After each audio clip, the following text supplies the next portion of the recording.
Good evening, guys and ghouls, and welcome to a special supplemental episode of Monster Craze Memoirs, a generational podcast about B-movies.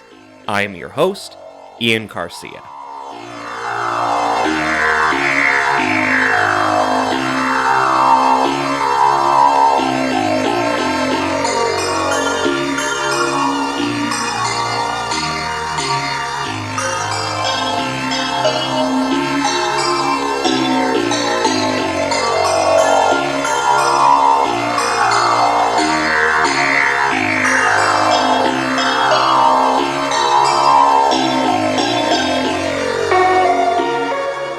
It's been a while since I did one of these special supplemental episodes, but it seemed apt given that for the rest of the season we're going to be surveying the films of Val Lewton, produced at RKO Radio Pictures from 1942 to 1945. I try to do my best to pack in as much research into every episode of the podcast as possible, but there are certain times where I feel like the breadth of information required to not just explore a particular film, but to give insights into the people behind them, the circumstances under which they were made, and their cultural or historical significance in turn demands a more comprehensive bit of storytelling. I did a string of such supplemental solo episodes way back in Season 2 when Dad and I were first delving into the golden age of horror films as they emerged from Hollywood in the early 30s, with a concentration on the history of Universal Pictures, the development histories of Dracula and Frankenstein, and of course the biographies of the stars Bela Lugosi and Boris Karloff.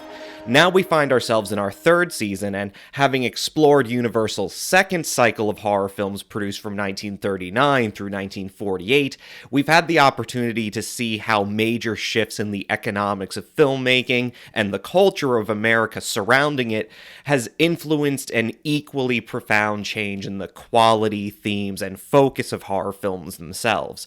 The story of Universal's second cycle of horror films was just as much a story of the studio's own internal process of adaptation to material circumstances. The lingering effects of the British Board of Film Censor's H certificate, which limited the export potential of horror movies, the growing centralization of Hollywood's own internal regulation and censorship through the Production Code Administration, declining rates of film attendance and competition with radio, to say nothing of an already shaky financial situation brought on by nearly a decade of gross mismanagement that would fail to be fully accounted for through a number of organizational and executive changes in a very short period of time. All of these factors contributed to Universal, still the leading manufacturer of horror films, pivoting away from the more artistically minded, sensational, gothic prestige pictures of the golden age to a slew of more modern, sanitized, and, more importantly, economical monster movies that, in turn, predicted and influenced the trajectory of horror for yet another decade, when monster movies would become the popcorn flicks de jour of the post-war youth demo. But then we get into the problem of meta-narratives, the extent to which a macro view of broad systemic changes points us to a theory of historical trends that might not hold up when subjected to a more granular scrutiny. Universal certainly looms large in the history of film horror, no question about that, but the story of one studio's diminishing returns can never really tell the whole story of how and why horror films changed so significantly over the course of the 40s. In one sense, we need to cast our net even wider to consider how Universal's competitors themselves attempted to capitalize upon and thus contributed to the evolution of film horror. In another sense, we need to narrow our perspective to the even more intimate melodrama occurring behind the scenes. After all, just as with Universal's failure to cultivate a new horror star in the form of Lon Chaney Jr., seismic changes in history of filmmaking are not always or even exclusively informed by simple reaction to political, cultural, or market forces. They are also proactively informed by the conscious moves, the intimate collaborations, and the contentious battles of wills that occur between individual historical actors. If we use the years 1931 through 1936 as a frame of reference, it's clear that Universal was indeed the industry leader of the golden age of horror, with its major competitors trailing behind substantially in terms of output and profitability. Despite the fact that throughout this period, Universal was in one of the most unstable financial positions of all the major studios, except for perhaps RKO, it nonetheless managed to keep its horror productions mostly successful, at least until their sensationalism became a little bit too sensational for both domestic and international censors. By contrast, the two studios that gave Universal the hardest run for its money in the prestige horror market, which are Metro-Goldwyn-Mayer and Paramount, they got their controversial debacles out of the way early. In both cases, the failure of one or two prestige horror projects ultimately outweighed the desirability of endeavoring further with the genre, even if the studio managed to get a financial or critical hit out of that early period, that 1930 to 1933 period. MGM, for their part, scored a modest hit with The Mask of Fu Manchu, starring Boris Karloff, which probably salved the burn left by Congo and Freaks from the same year, the latter of which they practically disowned. Paramount could at least say that with Dr. Jekyll and Mr. Hyde in 1931, they had been just as responsible for stimulating the horror boom as Universal, but Island of Lost Souls would suffer a fate similar to Freaks, proving to be such an unhappy public relations experience for the studio that they practically decided to let gothic horror wither on the vine and die. MGM at least stuck it out until the British ban, even going so far as to snatch up previous Universal horror auteurs like Karl Freund and Todd Browning to make horror films for them. Respectively, however, MGM and Paramount's overall horror output was 1/2 and 1/3 of Universal's, and the residual for their efforts were not nearly so complimentary.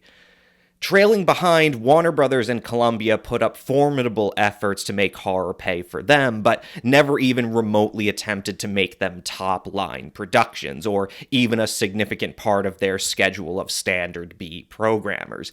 Even the Poverty Row and independent studios seemed to shy away from horror, still perhaps perceiving it as a largely extravagant prestige genre with unreliable payoff, preferring to package the occasional borderline thriller as though it were a horror film. That for them was a far more economical way of exploiting the horror market without actually making horror films.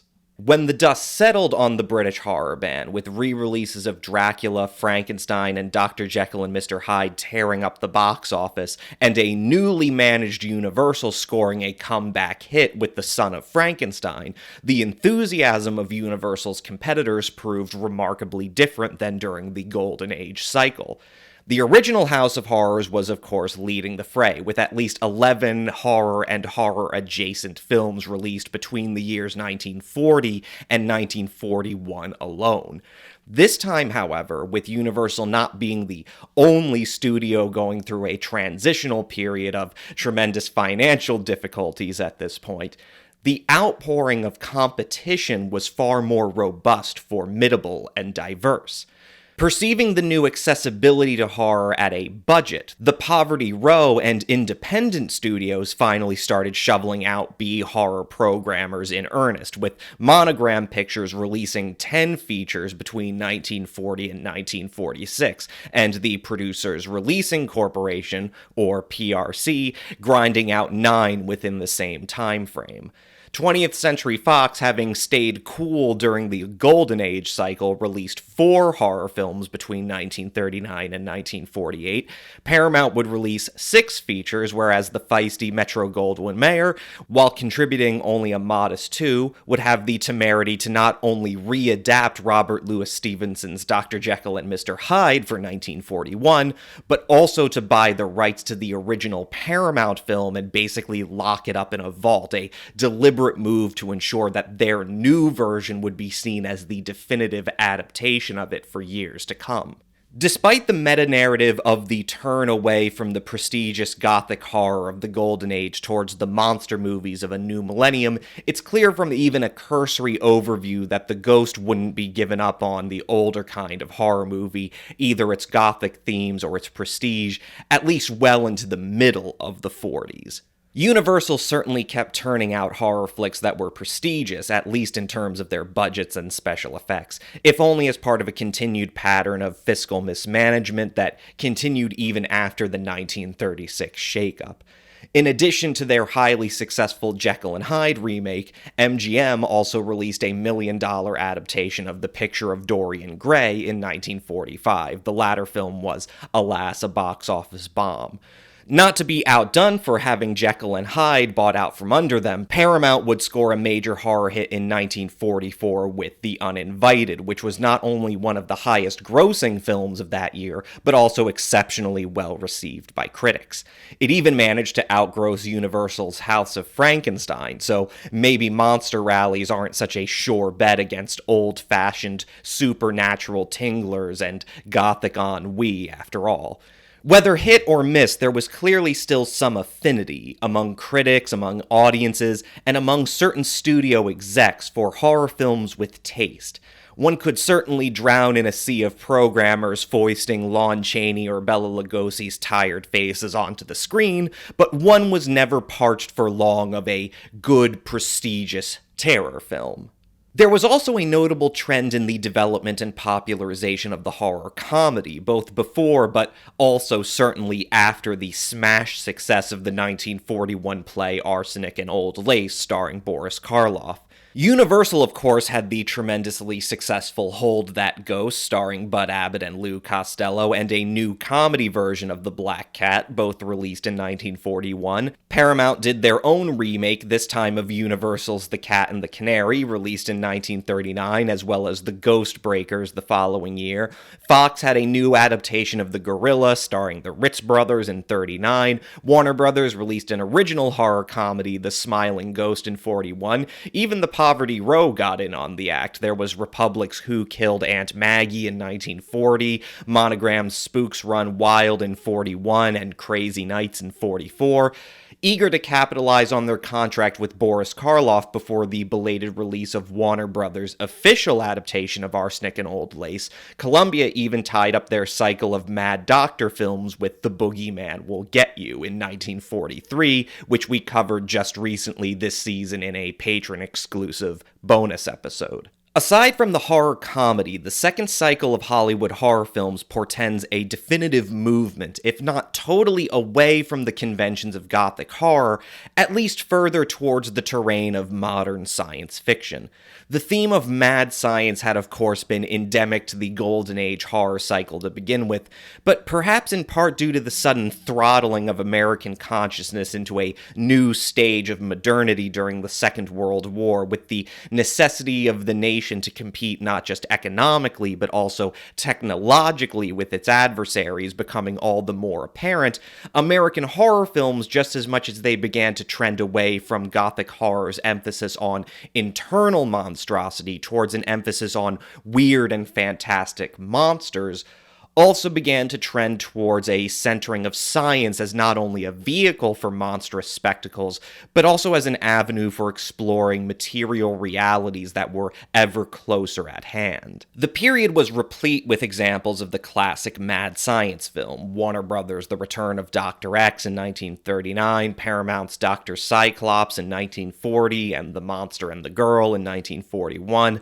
Monogram's The Ape from 1940 starring Boris Karloff, as well as its release of Banner Productions' The Ape Man, starring Bela Lugosi in 1943, Fox's Dr. Renault's Secret in 1942, PRC's The Monster Maker in 1944, Republic's The Lady and the Monster in 1944, and of course, MGM's remake of Dr. Jekyll and Mr. Hyde itself. Some of these early science fiction films, if we can call them that, were merely novel variations on classic Gothic horror and monster subjects. PRC's The Mad Monster, for instance, is a werewolf movie, and Paramount's The Man in Half Moon Street, released in 1945 and based on a 1939 play by Barry Lyndon, is a sci-fi twist on The Picture of Dorian Gray. But at a time when the genre of science fiction was still nascent, before it had been widely formulated as a genre distinct from horror, adventure, or fantasy, some filmmakers were nonetheless creating works where the centering of science was much more modern and speculative rather than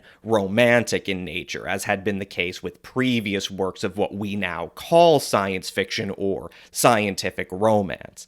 Republic's The Lady and the Monster represents the first adaptation of Kurt Siodmak's 1942 novel Donovan's Brain, and in its dealing with the scientific possibility of maintaining living organs, including the human brain outside of the body, in a state of almost permanent animation, it clearly shares DNA with even more stridently modern Mad Doctor films like the kinds Columbia released between 1939 and 1941. For what it's worth, I covered Kurt Siodmak's Donovan's Brain on a patron-exclusive bonus episode in Season 1 and the Columbia Mad Doctor films on episodes 13, 14, 16, and 17 of this season. Having already covered the Mad Doctor cycle, I must say that they exemplify precisely what I am talking about. Despite their retroactive moniker, the Mad Doctor films starring Boris Karloff are decidedly different from previous works of mad science. Here, the Mad Doctor is not always a maniac or a libertine absorbed in flights of impractical fancy and perversion. Karloff's characters are sober, even disturbingly rational in how they relate both the tremendous potential as well as the implicit dangers of their experiments. And as my father and I made clear in our episodes on The Man They Could Not Hang, The Man with 9 Lives, and Before I Hang, the monstrosity evoked in these films is not particularly moralistic, but rather philosophically grounded, dealing with such prescient subjects as organ transplantation, deep hypothermic therapy, suspended animation, and even interdimensional portals and black holes. They more seriously explore questions of how and to whom we entrust the authority of defining what exactly would constitute scientific progress, and how we weigh potential benefits at the cost of not just individual humanity, which is bound up in notions of morality and personal corruption, but also the human social order writ large. Contemporary mad science films like House of Frankenstein never reckoned with what it would mean to the world views of the characters if humans can be raised from the dead or brains transplanted or whatever. The Man with 9 Lives, on the other hand, takes these questions very seriously. It centralizes them as an essential component of the film's conflict, tension, and horror. As film historian Kim Newman notes on one of the audio commentaries for the Mad Doctor films provided on the Eureka Blu-ray collection of them, there's something to be said for the fact that Val Lewton's posthumous legacy has managed to overshadow a number of quite good B-movies, the Columbia Mad Doctor films included. Only ever modestly successful in his own time, the reappraisal of Lewton's films beginning in the 1970s has certainly revealed one of the most idiosyncratic, personal, and indelible cinematic visions to ever be executed in such low-budget circumstances. But there has developed an attendant problem with the valorization of Lewton as a defiant auteur producer, which is the meta-narrative that treats the works of preceding and contemporary filmmakers in the B-horror mold with a kind of passive disregard. Movies like the Columbia Mad Doctor cycle recede further into obscurity as the RKO B-horror cycles rise to greater prominence among connoisseurs of the expanding canon of so-called great films. One need look only at the back description of the Criterion Collection's release of Cat People. Quote, "The first of the horror films producer Val Lewton made for RKO Pictures redefined the genre by leaving its most frightening terrors to its audience's imagination. Cat People raised the creature feature to new heights of sophistication and mystery." It is clearly not enough that Lewton's films be good, that they be sophisticated and enigmatic. In order for it to be canonized, we must take for granted an endemic lack of sophistication and mystery in the works of competing filmmakers and studios. But one need only look to the Columbia Mad Doctor films and see contemporary, just as low-budget works that, while perhaps being relatively less cerebral, are easily as technically consummate and intelligently written as the best of Lewton's oeuvre. Indeed, I think it's fair to say that The Man with Nine Lives and The Devil Commands are superior to most of Val Lewton's movies. But that's personal, relative stuff. Let me try to get back to my point. My point is that there is this irony here. The irony is that the films of Val Lewton and the career of Val Lewton, the melancholy story which becomes just as much a part of how his films are considered in retrospect and received by movie buffs. The irony is that in relative terms, the kind of literary, cerebral, psychologically driven horror movie that Lewton executed would almost by necessity, completely fall out of vogue until that type of inwardly facing type of horror movie, heavily inspired by Lewton, came back with new Hollywood in the late 60s and early 70s. By contrast, the Columbia Mad Doctor films prove actually to be quite good, but also quite prescient, both in terms of their themes as well as in historical terms of where the B-horror and sci-fi genre is going. And I'm not talking about this in order to appraise these films at the expense of the quality or prescience of Val Lewton's own films. I'm talking about things this way, taking this roundabout way to talking about Val Lewton this way to try to get at a point. Lewton had one of the best streaks of quality films that any producer working in the B mold could aspire to, and his lack of success in the prestige level to which he aspired was a function of a lot of overlapping problems. There's the obvious problems, of course, like the fact that despite some early major low-budget hits, even when he was partnered up with a certified horror star like Boris Karloff, his overall economic impact for RKO was only ever modest and would diminish over the course of his short period making B horror films for the studio.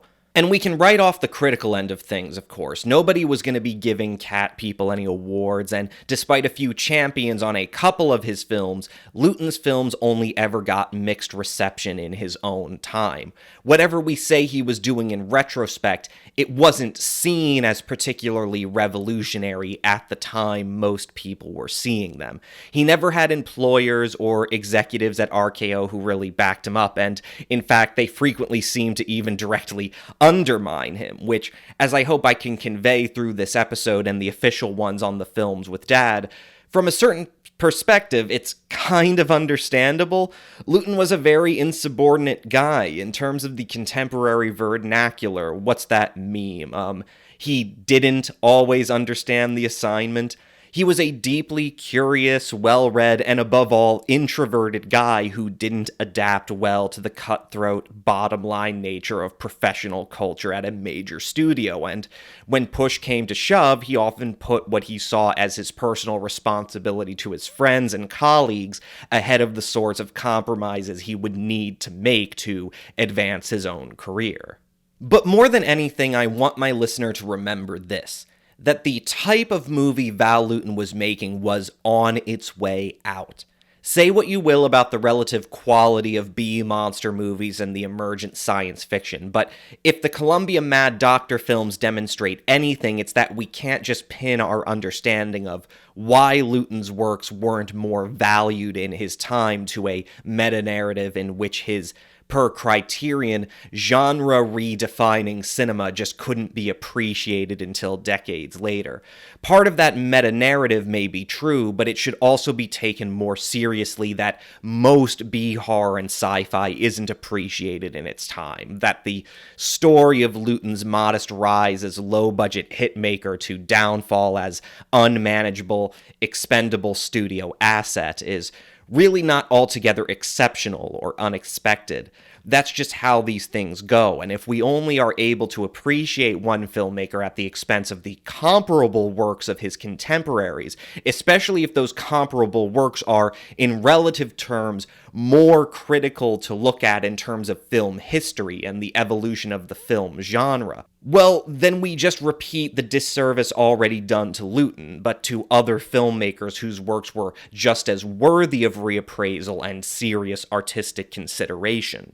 If we cling to a meta-narrative at all, it should be in the respect that we look to Lewton's filmography as just one part of a patchwork of film history that points to the last gasp of Gothic horror before nature selected for new adaptations in modern science fiction and monster movies.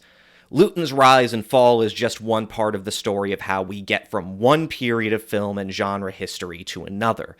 As we delve into the story of his deferred dreams, we are privy to only one of a million stories in that naked city of film history and Hollywood Babylon itself.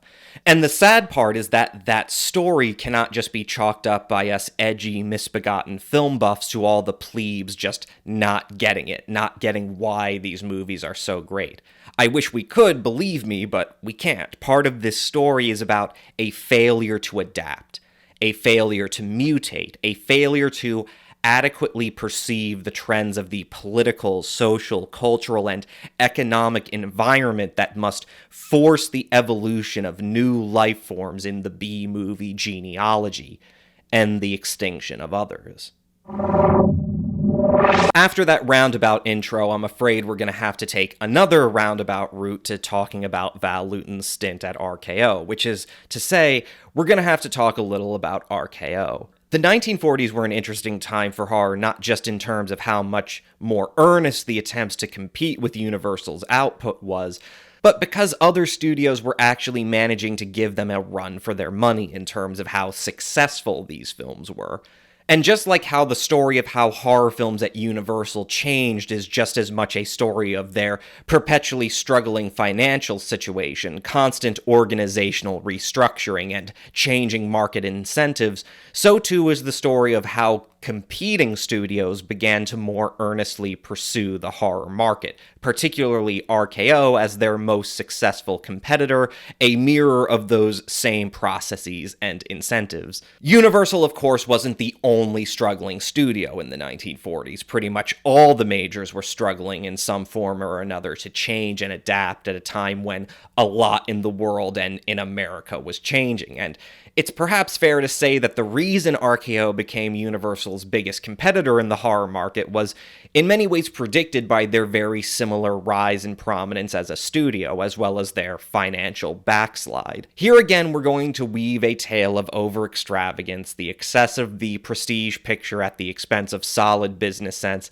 and a complete corporate shakeup that led to a cycle of films that was decidedly different than what had come before it. The exception is that in the case of Universal, the ouster of the Laemmles and the progressive corporate consolidation of the studio led to a decline in the prestigious Gothic horror of the past and a more cynical investment in more procedurally minded B-horror and monster flicks. With RKO, on the other hand, the changing of hands from one executive bound up in the prestige culture of the past in favor of one who wanted to expand the studio's meat and potatoes B-picture enterprise would inadvertently lead to a cycle of horror films that was against the grain of where the genre was going overall. So, with that in mind, before our star steps in and we have a troubled, fraught story of Val Lewton, let's look back a little further and talk about the troubled, fraught history of RKO Radio Pictures.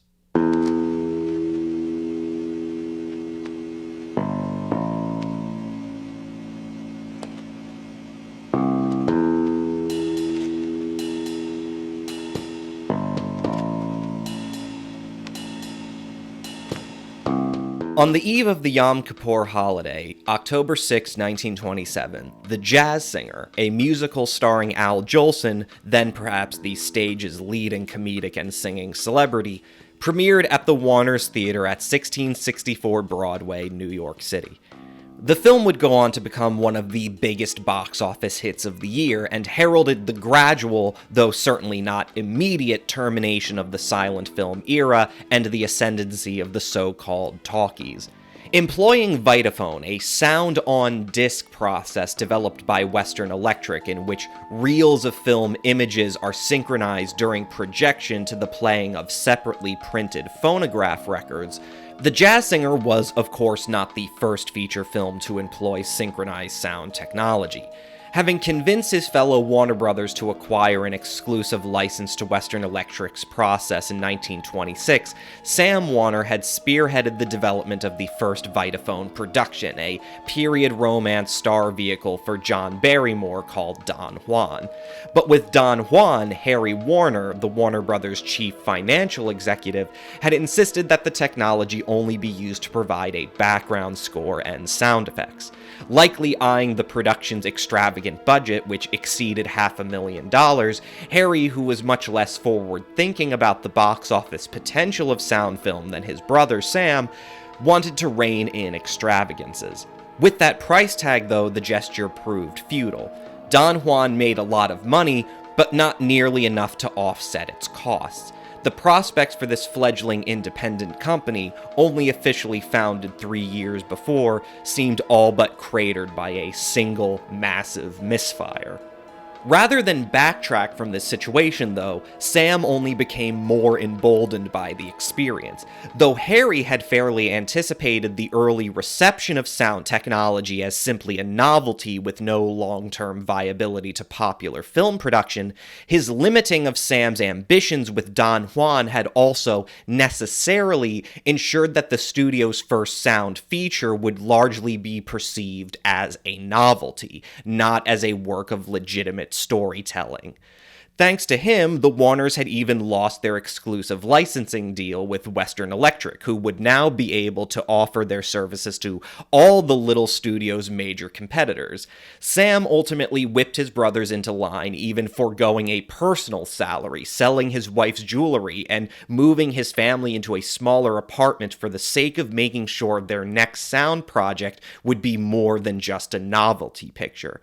Their next production would not just feature a synchronized musical score, but also isolated sequences of synchronized singing and speech. Sam would die only a day before the Jazz Singer's Broadway premiere, but the film's roving success would prove his vindication. Almost overnight, Warner Brothers shot itself up from being on the brink of destruction to leading producer and distributor of major motion pictures. The irony is that The Jazz Singer probably wasn't even that successful as a sound film, only being a modest financial success at the major city movie palaces that were actually equipped to handle the Vitaphone system. Renovation and overhead are a big drain on box office potential.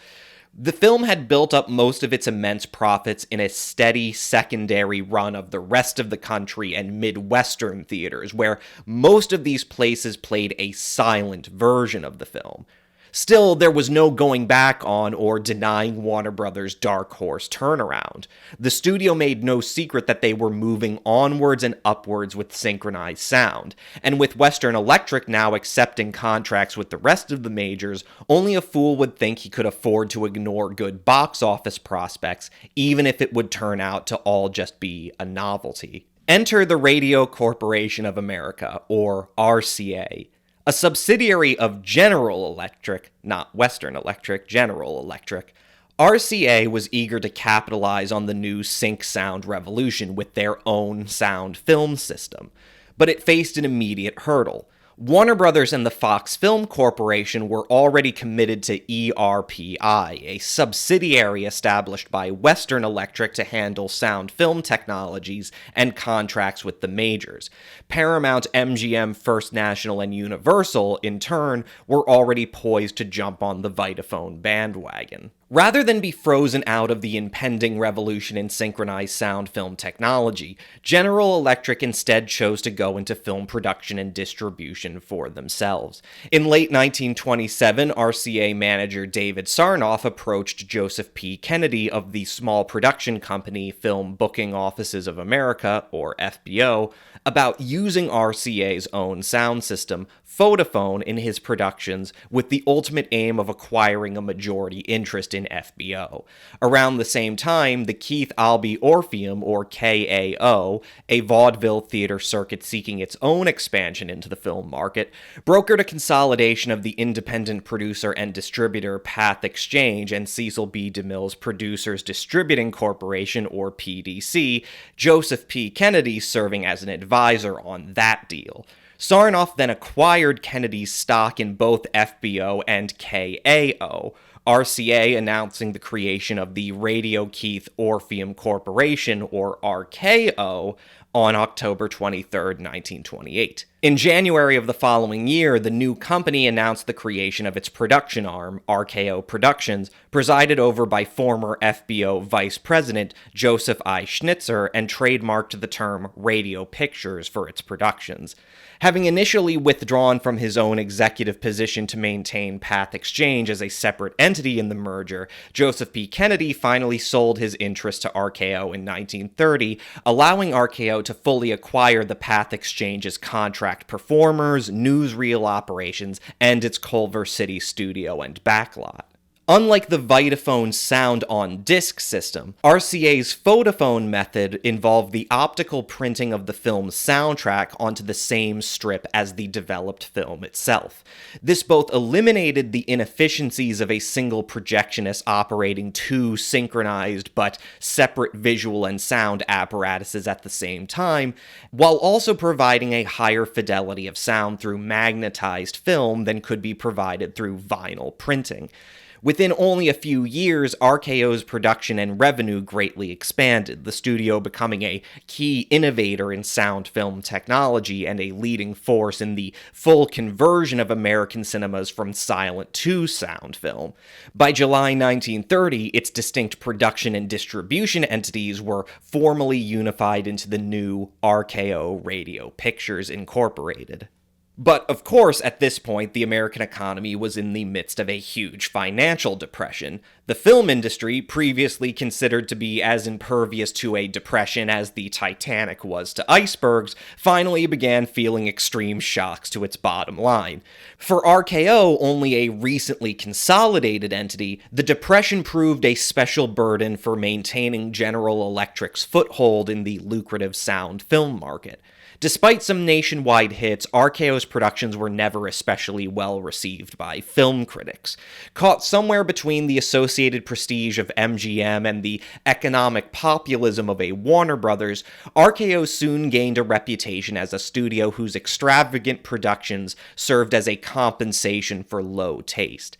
And as with Universal, the increased financial burdens of the Great Depression were slow to be reflected in business strategy. Sound films were already significantly more expensive than silent ones, and the studio continued to overspend on lavish productions that couldn't always recoup their investments. And at a time when most studios were doing much-needed belt-tightening, RKO actually expanded its operations, acquiring more theaters, as well as its own live-action and animated shorts units. Desperate to both improve the studio's financial situation while also boosting its critical profile, Sarnoff decided to bring on a Paramount cast-off named David O. Selznick to act as the studio's head of productions in October 1931.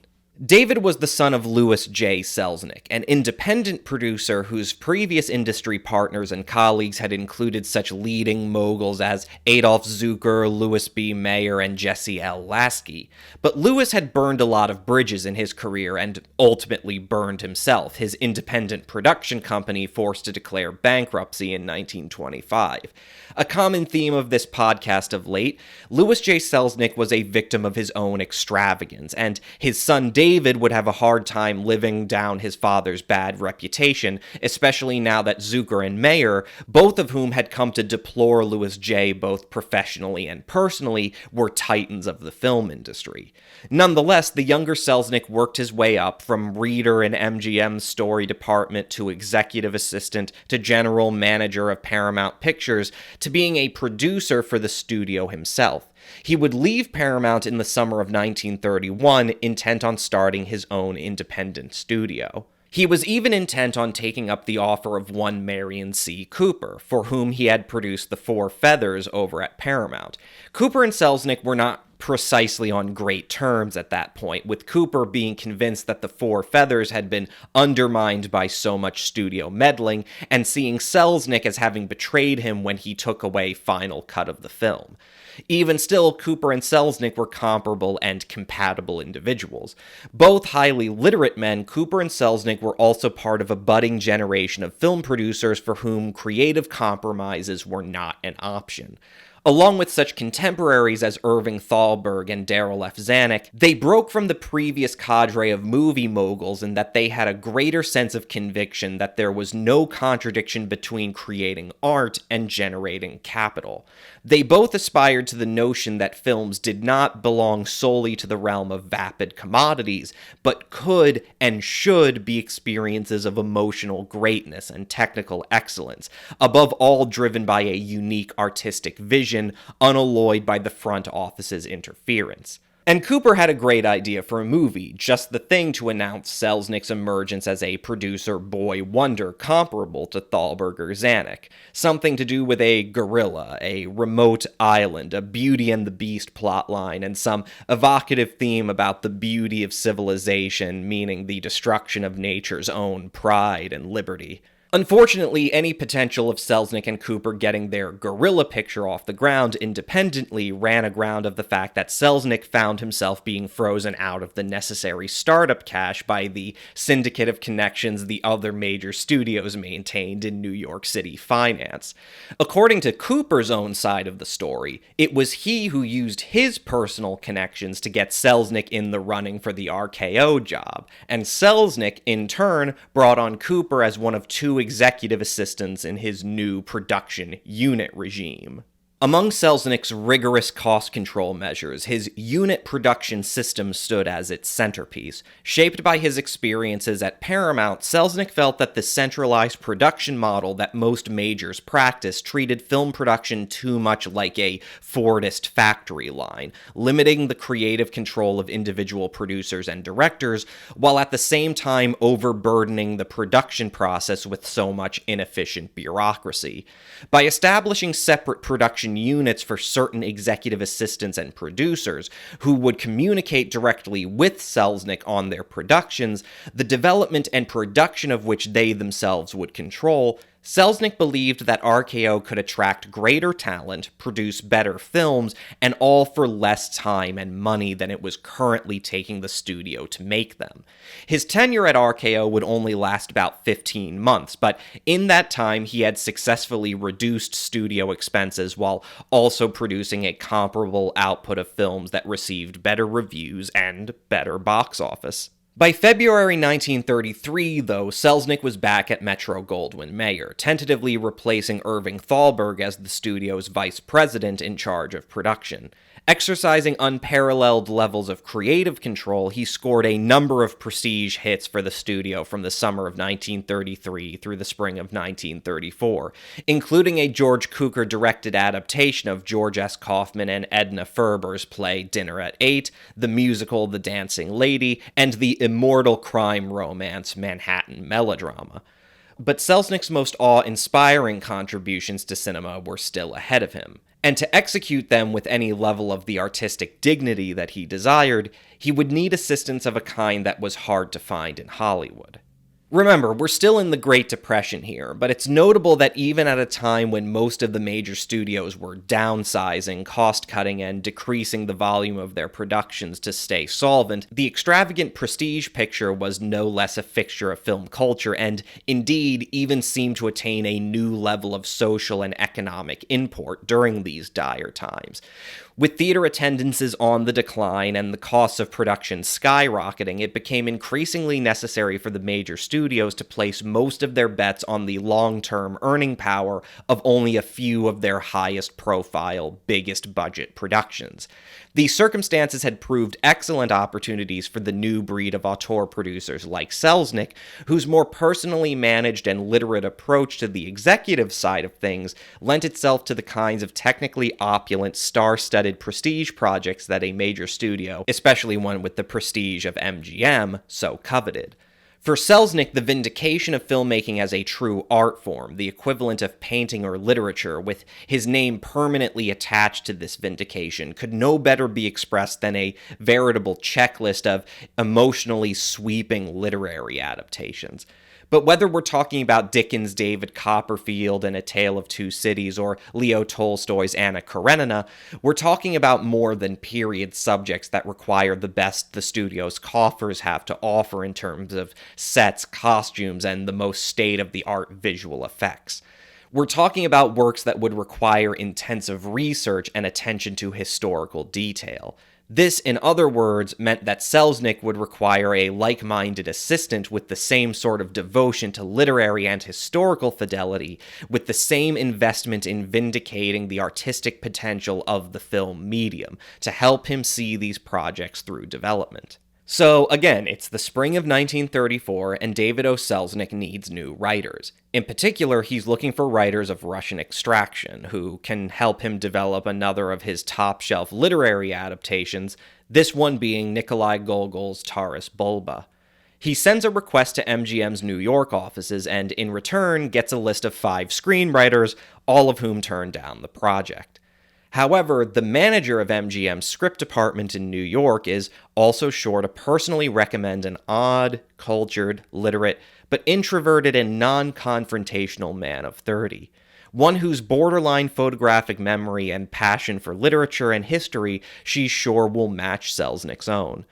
This unassuming young man was named Vladimir Lewton.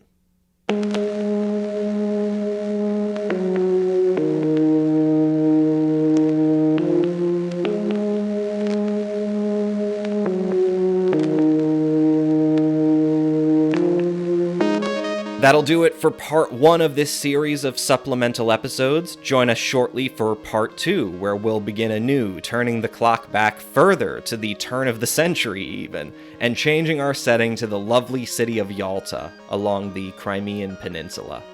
Stay tuned.